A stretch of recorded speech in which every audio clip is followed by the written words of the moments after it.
नया IBN 7 हौसला है।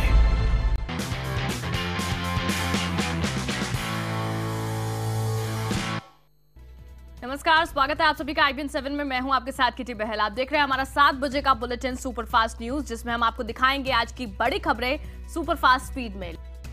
दिल्ली में मैगी नूडल के 13 में से 10 सैंपल टेस्ट में फेल पाए गए हैं। इनमें लेड की मात्रा ज्यादा पाई गई है। दिल्ली के स्वास्थ्य मंत्री सत्येंद्र जैन आज मैगी बनाने वाली कंपनी नेस्ले के अफसरों के साथ मुलाकात करेंगे। इसके बाद इस मामले में बड़ा फैसला लिया जा सकता है। सूत्रों के मुताबिक इस मामले में दिल्ली सरकार शहर से मैगी हटवा सकती है और केस भी दर्ज करवा सकती है। वहीं Kerala state civil supply corporation ने राज्य भर में अपने आउटलेट्स पर मैगी न बेचने का फैसला किया है। राज्य के खाद्य एवं आपूर्ति मंत्री अनूप जैकब ने इस बारे में निर्देश जारी किए हैं। ऐसा बैन लगाने वाला केरल देश का पहला राज्य है। केरल सरकार ने यह फैसला उन अखबारों के मद्देनजर किया है जिनमें बताया जा रहा है कि मैगी में खतरनाक केमिकल पाए गए हैं जो सेहत के लिए खतरनाक हैं। इस बीच पश्चिम बंगाल सरकार मैगी को लेकर आज एक हाई लेवल मीटिंग करेगी।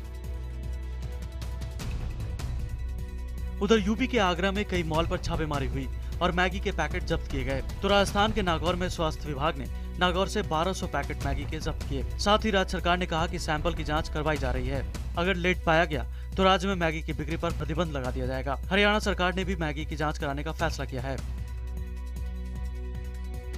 मैगी को लेकर हुए विवाद पर केंद्र सरकार ने कहा है कि जो भी रिपोर्ट आएगी उस पर कार्रवाई की जाएगी। इस बीच विवादों में आने के बाद कंपनी ने अपनी सफाई देते हुए कहा कि हम जानते हैं कि हमारे उपभोक्ता उत्तर प्रदेश में मैगी के सैंपल की रिपोर्ट आने से काफी चिंतित हैं। हम अथॉरिटी की जांच में पूरा सहयोग कर रहे हैं। साथ ही कंपनी ने कहा है कि उसने सैंपल्स की जाँच अपनी और बाहर की लेबोरेटरी से भी करवाई है। कंपनी के मुताबिक बाहरी और कंपनी की लेबोरेटरी की जाँच रिपोर्ट में लेड की मात्रा नियमों के अनुसार ही पाई गयी और मैगी खाने के लिए सुरक्षित पाई गयी। हमने ये रिजल्ट अथॉरिटी को भी दिखाया है। पिछले कुछ दिनों से ये विवाद भी छिड़ा है कि क्या मैगी का प्रचार करने वाले सितारों पर भी कार्रवाई होनी चाहिए। इस मुद्दे पर क्या कहते हैं फिल्मी सितारे, जरा सुनते हैं। And if they are saying on paper, signing it, saying that we follow certain norms, there are certain standards that are met, you will have to believe them because they do the research. But there are a lot of brands that you will come across where none of us ever come into it saying, "Acha, let's do it," knowing fully well that this is going to be harmful. But if something happens after, we know, like Farhan said, all our contracts say that this is a brand which is correct in all its ways, and you have to go with faith. So I think the brand definitely needs to be held responsible. When we sign that contract, we are told that whatever information we are giving you and whatever you're doing in an advertisement is the truth, right? So we can now go there and actually go and check कि तुमने कितना क्या डाला है, या हम यहाँ पे उनके साइंटिस्ट से बात कर रहे हैं, पूछने क्या बताइए भाई साहब कि आपने इसमें क्या क्या डाला है। दिल्ली में एंटी करप्शन ब्यूरो के लिए बिहार से अफसरों की तैनाती की खबर पर उपराज्यपाल नजीब जंग और केजरीवाल सरकार आमने सामने आ गए हैं। एलजी की तरफ से कहा गया है कि ACB उनके अंतर्गत आता है और दूसरे राज्यों से बुलाए गए अधिकारियों पर उसके पास कोई जानकारी नहीं है। बता दें कि दिल्ली की अरविंद केजरीवाल सरकार ने एंटी करप्शन ब्यूरो के लिए बिहार पुलिस से अफसर उधार लिए हैं। दिल्ली सरकार ने एक DSP, 5 इंस्पेक्टर और एक सब इंस्पेक्टर रैंक के अफसर को बुलाया है। बिहार पुलिस के DGP के मुताबिक इसमें कुछ नया नहीं है। बताया जा रहा है कि दिल्ली में पिछले दिनों बिहार के CM नीतीश कुमार की केजरीवाल से मुलाकात के बाद इन अधिकारियों की नियुक्ति हुई है। ACB में बिहार के अफसरों की नियुक्ति के मामले में हुए विवाद को लेकर केजरीवाल सरकार ने केंद्र और LG को निशाने पर लिया है। दिल्ली के डिप्टी CM मनीष सिसोदिया ने केंद्र सरकार पर आरोप लगाते हुए कहा है कि उसने नियमों का मजाक बना दिया है। वहीं इस मामले पर आम आदमी पार्टी ने भी तीखी प्रतिक्रिया दी है। पार्टी ने प्रेस कॉन्फ्रेंस कर कहा है कि उपराज्यपाल केंद्र सरकार के इशारे पर काम कर रहे हैं। साथ ही पार्टी ने केंद्र सरकार, LG और BJP पर भी सवाल उठाए हैं। आने वाले समय में देश के लोगों को महंगाई की मार का सामना करना पड़ सकता है। मौसम विभाग के मुताबिक इस बार मानसून के दौरान 88% बरसात हो सकती है। इस पूर्वानुमान में 4% कम या ज्यादा का अंतर आ सकता है। वहीं उत्तर पश्चिम भारत में 85% बरसात का पूर्वानुमान है, जिसमें 8% कम या ज्यादा का अंतर आ सकता है। करीब 2 महीने पहले मौसम विभाग ने अंदेशा जताया था कि इस बार का मानसून हल्का रह सकता है और 93% बरसात का अंदाजा जताया गया था। अब मानसून में देरी की भी आशंका है। मानसून में कमी के आकलन के बाद शेयर बाजार भी धड़ाम हो गया और सेंसेक्स में 660 अंक की गिरावट दर्ज की गई। केंद्रीय सूचना मंत्री रविशंकर प्रसाद ने कहा है कि BSNL 15 जून से रोमिंग फ्री सर्विस प्रदान करेगा। टेलीकॉम मंत्री ने यह भी कहा कि स्पेक्ट्रम शेयरिंग और ट्रेडिंग पॉलिसी इस महीने कैबिनेट के पास जाएगी। उन्होंने उम्मीद जताई कि जुलाई या अगस्त तक डाक विभाग को पेमेंट बैंक लाइसेंस मिल जाएगा। वहीं जम्मू कश्मीर में मोबाइल टावरों पर हो रहे हमले को लेकर रविशंकर प्रसाद ने कहा कि सरकार इस मसले को लेकर काफी गंभीर है और टावरों को सुरक्षित रखने के लिए सरकार और पुलिस पूरी कोशिश कर रहे हैं। वहीं कॉल ड्रॉप को लेकर उन्होंने कहा कि कॉल ड्रॉप कम हो, इसके लिए ज्यादा टावर की जरूरत होगी, लेकिन टावर से रेडिएशन की शिकायत और कॉल ड्रॉप की समस्या का समाधान एक साथ नहीं हो सकता।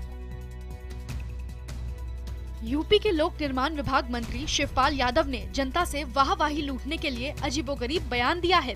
शिवपाल ने इलाहाबाद में कहा कि अगर सड़कों पर कहीं गड्ढे मिले हो तो वो अपने इंजीनियर को उसी गड्ढे में डाल देंगे। कोई सड़क पे आए हो, कहीं गड्ढे मिले हो तो बताओ, बस आज हम उसी हमारे अपने इंजीनियर को उसी गड्ढे में जाते हैं। अगर गड्ढा मिला, हाँ बताओ, कहीं गड्ढा मिला हो तो बता, तो खस्ता हालत कहाँ से होगी। शिवपाल ने प्रदेश सरकार की जमकर तारीफ की और केंद्र सरकार को जमकर कोसा। शिवपाल ने मोदी की योजनाओं को फ्लॉप बताया और कहा कि मोदी पूंजीपतियों के साथ विदेश यात्राएं कर रहे हैं। सरकार अभी तक कोई योजना नहीं बना पाई है। जो भी वादा किया था 1 साल में वो पूरा नहीं हुआ है। बीएसपी के पूर्व सांसद धनंजय सिंह और उनकी पत्नी जागृति सिंह के खिलाफ अपनी नौकरानी की हत्या से जुड़े मामले में आदेश सुनाने के लिए अदालत ने आज की तारीख तय की है। जज ने आरोपों पर बहस सुनने के बाद अपना फैसला सुरक्षित रखा। आरोपी दंपत्ति को साल 2013 में अपनी 35 साल की नौकरानी राखी की संदिग्ध परिस्थितियों में मौत के सिलसिले में 5 नवंबर 2013 को गिरफ्तार किया गया था। नौकरानी पश्चिम बंगाल की रहने वाली थी। धनंजय उस दौरान उत्तर प्रदेश के जौनपुर निर्वाचन क्षेत्र से सांसद थे, जबकि जागृति सिंह यहाँ एक सरकारी अस्पताल में डेंटल सर्जन थी। धनंजय फिलहाल जमानत पर हैं, जबकि उनकी पत्नी न्यायिक हिरासत के तहत जेल में ही बंद है। पुलिस ने धनंजय और उनकी पत्नी पर सबूत नष्ट करने, हत्या और हत्या की कोशिश के लिए उकसाने समेत आईपीसी की तमाम धाराओं के तहत आरोप लगाए थे। जयपुर में आज से मेट्रो ट्रेन सेवा शुरू हो रही है। राजस्थान की मुख्यमंत्री वसुंधरा राजे सुबह 11 बजे जनता के लिए मेट्रो ट्रेन को हरी झंडी दिखाएंगी। जयपुर देश का ऐसा छठा शहर होगा जहां मेट्रो ट्रेन की सुविधा होगी। पहले चरण में मानसरोवर से चांदपोल स्टेशन के बीच 9 किलोमीटर तक मेट्रो दौड़ेगी। इसमें हर 10 मिनट में मेट्रो ट्रेन की सुविधा इस स्टेशन से रहेगी। बता दें कि जयपुर मेट्रो ट्रेन में 24 ऑपरेटर में से 6 महिलाएं हैं। रेल मंत्रालय की टीम प्रोजेक्ट गतिमान एक्सप्रेस ट्रेन यात्रियों को लेकर चलने से पहले ही लेट हो गई। मंगलवार को फाइनल ट्रायल रन में ट्रेन 90 मिनट के तय वक्त में दिल्ली और आगरा के बीच करीब 200 किलोमीटर की दूरी नहीं नाप सकी। फाइनल ट्रायल में ट्रेन ने आगरा तक का सफर 115 मिनट में तय किया, यानी आगरा तक चलने वाली शताब्दी से सिर्फ 11 मिनट कम। खबर है कि रेलवे के अफसर देश की पहली सेमी हाई स्पीड ट्रेन की सौगात 9 जून को यात्रियों को देने वाले हैं। इसके लिए पीएम मोदी से वक्त भी मांगा गया है। फिलहाल फाइनल ट्रायल रन में लेट होने वाली ट्रेन के अब और ट्रायल रन के आसार दिख रहे हैं। आज से कालका कटरा के बीच नई रेलगाड़ी शुरू होने जा रही है। इसके शुरू हो जाने के बाद जहां कालका चंडीगढ़ से आने वाले वैष्णो देवी जाने वाले श्रद्धालुओं को फायदा होगा, वहीं पठानकोट से चंडीगढ़ के बीच सीधी रेल सेवा शुरू हो जाने से लोगों को भारी राहत मिलेगी। पठानकोट से चंडीगढ़ के बीच सीधी रेल सेवा न होने के कारण लोगों को बसों का सहारा लेना पड़ता था, पर अब लोग सीधे रेलगाड़ी से चंडीगढ़ पहुँच पाएंगे। नई ट्रेन कालका, चंडीगढ़, न्यू मोरिंडा, लुधियाना, जालंधर, पठानकोट, कैंट से होते हुए कटरा पहुँचेगी। स्वीडन की राजधानी स्टॉकहोम में राष्ट्रपति प्रणब मुखर्जी के काफिले की 4 गाड़ियां टकरा गई हैं।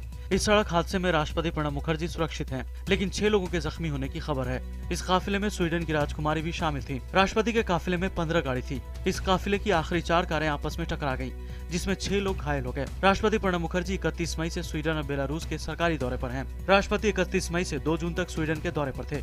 इसके बाद वो 2 जून से 4 जून तक बेलारूस के दौरे पर होंगे। इस दौरे पर उनके साथ वरिष्ठ अधिकारी, भारतीय विश्वविद्यालयों के निदेशक और उद्योगपति भी शामिल हैं।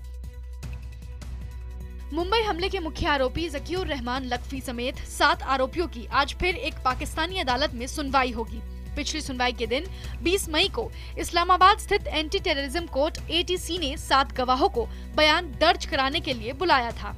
लोअर कोर्ट ने इस्लामाबाद हाई कोर्ट से केस रिकॉर्ड मिलने के बाद गवाहों को बुलाया था और ऐसी उम्मीद बनी थी कि सुनवाई पर अब किसी और विवाद का साया नहीं पड़ेगा। ऐसी आशंका जताई जा रही है कि पेशी से छूट देने की लखवी की दलीलों को भी आज कोर्ट सुने। अमेरिकी रक्षा मंत्री एस्टन कार्टर आज भारत के साथ 10 साल रक्षा रूपरेखा के नए समझौते पर दस्तखत करेंगे। समझौते के तहत रक्षा उपकरण प्रौद्योगिकी के संयुक्त विकास और उत्पादन का रास्ता साफ हो जाएगा। कार्टर मंगलवार को अपने 3 दिन के दौरे पर भारत पहुंचे हैं। उन्होंने विशाखापट्टनम में पूर्वी नौसेना कमान के दौरे से अपनी शुरुआत की। आज शाम वो रक्षा मंत्री मनोहर पर्रिकर के साथ वार्ता करेंगे, जिसमें भारत अमेरिका रक्षा प्रौद्योगिकी और व्यापार पहल पर विशेष ध्यान दिया जाएगा। अमेरिकी रक्षा मंत्री प्रधानमंत्री नरेंद्र मोदी से भी मुलाकात करेंगे और साथ ही विदेश मंत्री सुषमा स्वराज और राष्ट्रीय सुरक्षा सलाहकार अजीत डोभाल से भी मुलाकात करेंगे। फुटबॉल की वैश्विक संस्था फीफा पर लगातार लग रहे भ्रष्टाचार के आरोपों के बीच सेप ब्लैटर ने आज अध्यक्ष पद से इस्तीफा दे दिया। स्विट्जरलैंड के ब्लैटर 17 साल से फीफा अध्यक्ष थे और शुक्रवार को ही उन्हें एक और कार्यकाल के लिए चुना गया था। ब्लैटर ने कहा है कि जल्द ही उनके उत्तराधिकारी का चुनाव होगा। नए चुनावों के लिए जॉर्डन के प्रिंस अली एक बार फिर खड़े होंगे। फीफा के 7 अधिकारियों को हाल ही में भ्रष्टाचार के आरोपों में अमेरिकी न्याय विभाग ने गिरफ्तार किया था। अमेरिकी न्याय विभाग ने फीफा के उपाध्यक्ष जेरोम वॉल्के पर भी भ्रष्टाचार में लिप्त होने का आरोप लगाया है। पूर्व tennis champion Roger Federer quarter final में हारकर फ्रेंच ओपन से बाहर हो गए हैं। फेडरर को उनके हमवतन स्विट्जरलैंड के वावरिंका के हाथों सीधे सेटों में हार मिली। 16 बार के ग्रैंड स्लैम विजेता फेडरर लगातार तीसरे साल फ्रेंच ओपन के सेमीफाइनल में जगह बनाने में नाकाम रहे हैं। फ्रेंच ओपन का फाइनल मैच रविवार को होगा। बीसीसीआई के अध्यक्ष जगमोहन डालमिया ने फिर दोहराया कि भारत के पूर्व कप्तान राहुल द्रविड़ बोर्ड की योजनाओं का हिस्सा है और देश का क्रिकेट स्टार बल्लेबाज के बिना अधूरा होगा। इस तरह की अटकलें हैं कि सचिन तेंदुलकर, सौरव गांगुली और वीवीएस लक्ष्मण को सलाहकार पैनल में जगह मिलने के बाद द्रविड़ ने इससे बाहर रहने का फैसला किया है। बीसीसीआई ने हालांकि साफ किया है कि निकट भविष्य में इस बल्लेबाज की निश्चित तौर पर भूमिका होगी। बीसीसीआई ने बांग्लादेश दौरे के लिए टीम इंडिया के सपोर्ट स्टाफ का ऐलान किया है, जिसमें रवि शास्त्री को अंतरिम कोच बनाया गया। वहीं संजय बांगर को बल्लेबाजी कोच, बी अरुण को गेंदबाजी कोच और आर श्रीधर को फील्डिंग कोच की जिम्मेदारी सौंपी गई है। दरअसल कोच डंकन फ्लेचर और बाकी सपोर्ट स्टाफ का कार्यकाल 31 मार्च को खत्म हो गया था। इसके बाद से कोच की खोज जारी है, लेकिन फिलहाल बांग्लादेश दौरे को देखते हुए ये जिम्मेदारियां दी गई हैं। बता दें कि भारत का बांग्लादेश दौरा 7 जून से शुरू हो रहा है और पहला टेस्ट 10 जून से खेला जाएगा। भारतीय टीम के टेस्ट कप्तान विराट कोहली का कहना है वो टीम इंडिया को अगले 5 साल में दुनिया की सबसे बेस्ट टेस्ट टीम बनाना चाहते हैं। टीम के सारे खिलाड़ी युवा हैं और उनके अंदर काफी प्रतिभा है।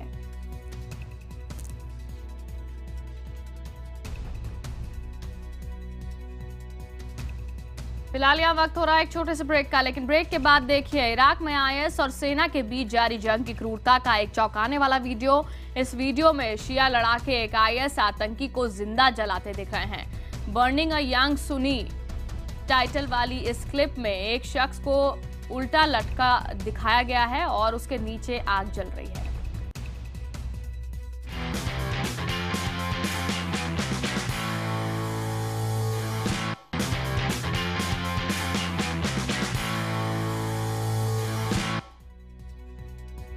इराक में आईएस और सेना के बीच जारी जंग की क्रूरता का एक चौंकाने वाला वीडियो सामने आया है। इस वीडियो में शिया लड़ाके एक आईएस आतंकी को जिंदा जलाते दिख रहे हैं। Burning a young Sunni title वाली इस क्लिप में एक शख्स को उल्टा लटका दिखाया गया है और उसके नीचे आग जल रही है। कथित आतंकी को जिंदा जलाए जाने के दौरान कुछ लड़ाके जश्न मनाते दिख रहे हैं। हालांकि ये साफ नहीं है वीडियो में दिख रहे युवक की मौत हो जाती है या नहीं। मिस्र की एक अदालत ने पूर्व राष्ट्रपति मोहम्मद मुर्सी की मौत की सजा पर फैसला टाल दिया है। अदालत ने मुर्सी और उनकी ब्रदरहुड पार्टी के अध्यक्ष मोहम्मद बदी समेत कई बड़े नेताओं को सुनाई गई मौत की सजा पर अपना अंतिम फैसला 16 जून तक के लिए टाल दिया है। जानकारी के मुताबिक मुर्सी और उनके साथियों को साल 2011 में तत्कालीन राष्ट्रपति हुस्नी मुबारक के खिलाफ भड़के विद्रोह के दौरान बड़ी संख्या में लोगों को जेल तोड़कर भगाने के लिए पुलिस बलों और पुलिस थानों पर हमलों का दोषी ठहराते हुए मौत की सजा सुनाई गई है। इक्वाडोर में वोल्केनो फटने की तस्वीरें सामने आई हैं। सोमवार को इन तस्वीरों को जारी कर दिया गया, जिसमें वुल्फ वोल्केनो फटते हुए दिख रहा है। पिछले 33 सालों में ऐसा पहली बार हुआ जब पिछले हफ्ते ही वुल्फ वोल्केनो फट पड़ा। बुधवार को नासा अपनी उड़न तश्तरी का टेस्ट लॉन्च करने जा रहा है, जिसके लिए नासा की ओर से लोगों के लिए इस उड़न तश्तरी को देखने का अद्भुत मौका मिलेगा।